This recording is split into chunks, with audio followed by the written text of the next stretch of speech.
एक बाबा बोल रहा था ना कि जो है मोक्ष मिलता है, तुम क्यों नहीं मोक्ष ले रहे हो? जीते जी जाके मोक्ष ले लो। ये तो इसका जवाब तो इनके एक शंकराचार्य ने ही कहा है, और दो चार लात मार के तुमको मोक्ष दिला दें।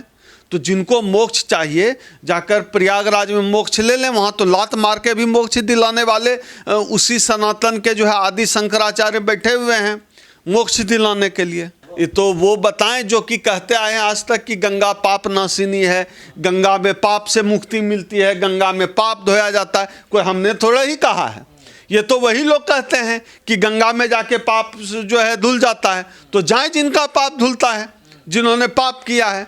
हमने तो कोई पाप नहीं किया। कोई बताए, मैं आदि गुरु शंकराचार्य से पूछता हूँ, आप बताइए कि कितना दुसाध, चमार, मेहतर, भंगी, वाल्मीकि ये जो है गंगा में नहा के ब्राह्मण बना है या नहीं बना है? तो कोई फार्मूला बताइए, कितनी बार डुबकी मारने पर ये सब ब्राह्मण बन जाएगा? कोई है फार्मूला? योगी सरकार ने दावा किया था कि 40 करोड़ लोग आएंगे, लेकिन 100 करोड़ लोगों के का इंतजाम सरकार ने किया है। ये इंतजाम है आपका कि कुछ लोग आते हैं, भगदड़ मच जाती है, कहीं समियाने में आग लग जाती है, प्रशासन का बयान आता है कि उस समियाने का इनको कुछ आइडिया ही नहीं है किसने लगाया। ये चल क्या रहा है कुंभ में? ना कोई ट्रैफिक व्यवस्था है, लोगों को 15-15 किलोमीटर पैदल चलना पड़ रहा है। ये कैसी व्यवस्था है? पूरी दुनिया से लोग जा रहे हैं वहाँ। अब देखिए, पाप और पुण्य का जो पूरा खेल है, हम लोग इस देश का जो दलित समाज है, खासतौर पे जो अम्बेडकरवादी समाज है, वो इनके पाप और पुण्य के रेस से बाहर है। हम इसके पाप और पुण्य के रेस से बाहर हैं। हम लोग कर्म में यकीन करने वाले लोग हैं। हम लोग यकीन करते हैं काम करेंगे तो कुछ मिलेगा, पाप और पुण्य कुछ नहीं होता है।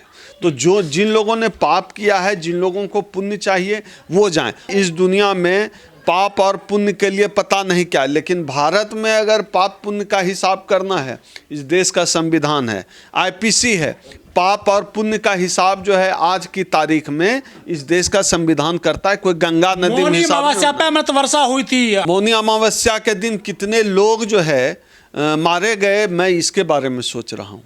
कौन सी वर्षा हुई थी?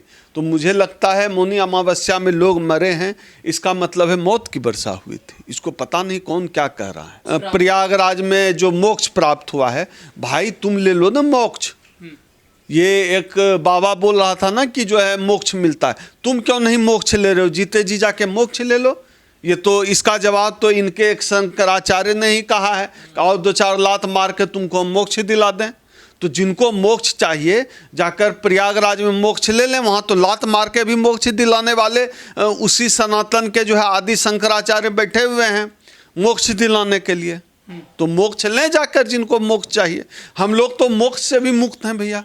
अम्बेडकरवादी समाज, बाबा साहब को मानने वाला समुदाय, इन मोक्ष, पाप, पुण्य, स्वर्ग, नर्क, इन सब से हम लोग। गंगा माँ में सभी जाति धर्म के लोग डुबकी लगा रहे हैं, कोई भेदभाव नहीं है वहाँ पर।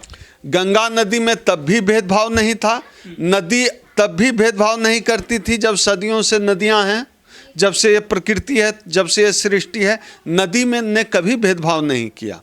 भेदभाव करने वाले इस धरती पर लोग हैं जो कहते हैं कि कुंभ में फलाना कम्युनिटी के लोग नहीं आएंगे।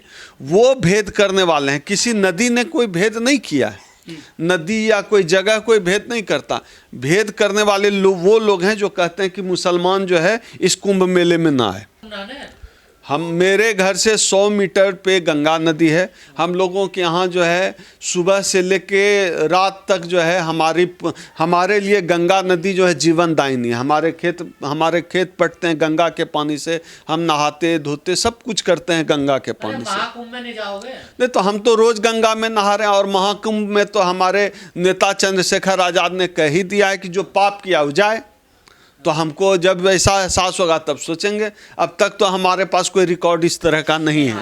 जो अनजाने में पाप होते हैं ना, वो धुले जाते हैं। तो जिनको आपको पता नहीं, जिनका अनजाने में जो पाप करते हैं वो जाके धुलवाए ना गंगा में। हमारे पास तो मेरा ऐसा कोई रिकॉर्ड हम लोगों के पास है नहीं। जो नहा रहे हैं सब पाप ही कर रहे हैं वो। ये तो वो बताएं जो कि कहते आए हैं आज तक कि गंगा पाप नाशिनी है, गंगा में पाप से मुक्ति मिलती है, गंगा में पाप धोया जाता है। कोई हमने थोड़ा ही कहा है। ये तो वही लोग कहते हैं कि गंगा में जाके पाप जो है धुल जाता है। तो जाए जिनका पाप धुलता है, जिन्होंने पाप किया है। हमने तो कोई पाप नहीं आप किया। लोग सनातन धर्म को बदनाम करने के लिए हम कौन होते हैं बदनाम करने वाला? एक बात बताइए कि गंगा जो है पाप नाशिनी है, ये हमने कहा? अगर हमने नहीं किया तो हमने सनातन को कैसे बदनाम किया? गंगा में जाके पाप पुण्य का हिसाब किताब होता है, हमने कहा? अगर हमने कहा तो हम हैं अपराधी। हमने तो ऐसा नहीं किया, हमने तो ऐसा नहीं कहा।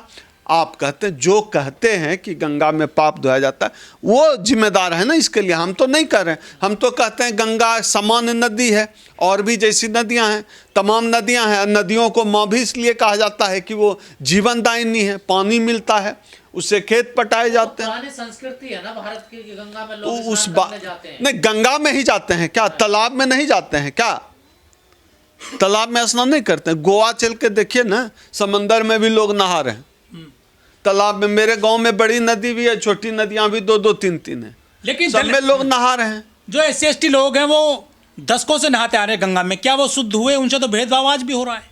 तो इस बात का जवाब तो देना चाहिए उन लोगों को जो कहते हैं कि गंगा में पाप से मुक्ति मिलती है।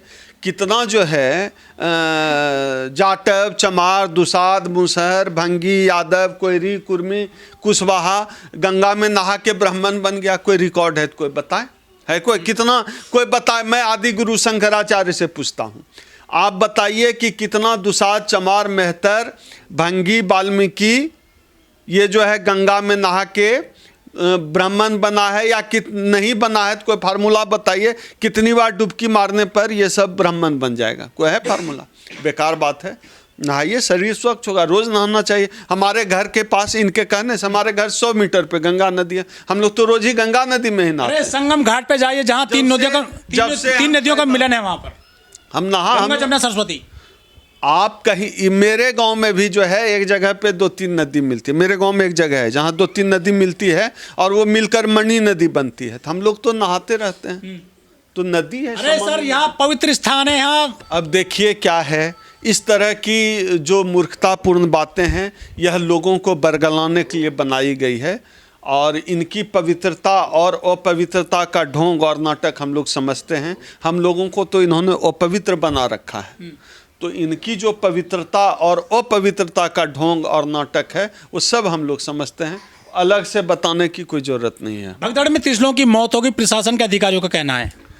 प्रशासन के अधिकारी कह रहे हैं 30 लोग, लेकिन जो डेड बॉडी पे जो प्लास्टिक पे नंबर लिखा हुआ है उसमें तो कहीं 59 दिख रहा है। इसका क्या मतलब है? और जो पत्रकार वहाँ रिपोर्टिंग कर रहे हैं वो तो बता रहे हैं सैकड़ों और हजारों लोग मरे हैं।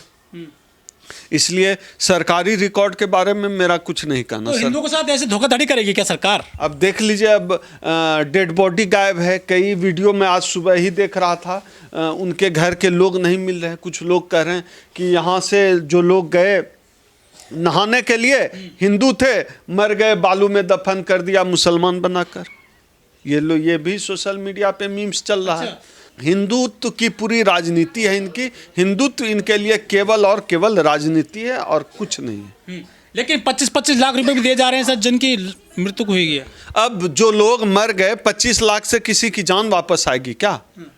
इस बात का क्या मतलब है? इस बात को प्रचारित करने का क्या तुक है कि जो मर गया उसको 25 लाख दे रहे हैं? आपने तैयारी की थी, क्या की थी? 7,500 करोड़ जो आपने महाकुंभ के नाम पे खर्चा किया, वो क्या मोदी और योगी का थोथना दिखाने के लिए खर्च किया था? किस बात का खर्च किया था 7,500 करोड़? कि मोदी और योगी का थोथना दिखेगा पूरे हर 500 मीटर पे थोथना चमका रहे हैं प्रचार करने के लिए। गंगा मैया यही कहती है कि मेरा अपना प्रचार करो, मेरे नाम पे 7,500 करोड़ गया कहाँ? टेंट में आग लग जा रहा है, भगदड़ मच जा रहा है, पुलिया धस जा रहा है, आखिर पैसा गया कहाँ? मुझे लगता है कि महाकुंभ घोटाला जो है, महाकुंभ के नाम पर पैसों का भी घोटाला हुआ है। एक न्यायिक आयोग बने, एक जेपीसी बने जिसमें नेता प्रतिपक्ष भी हों, और पूरा जो है कैग के साथ मिलकर इस पूरे महाकुंभ के 7,500 करोड़ जो जनता के मेहनत की कमाई का पैसा है उसके गबन पर सरकार को जांच करनी चाहिए।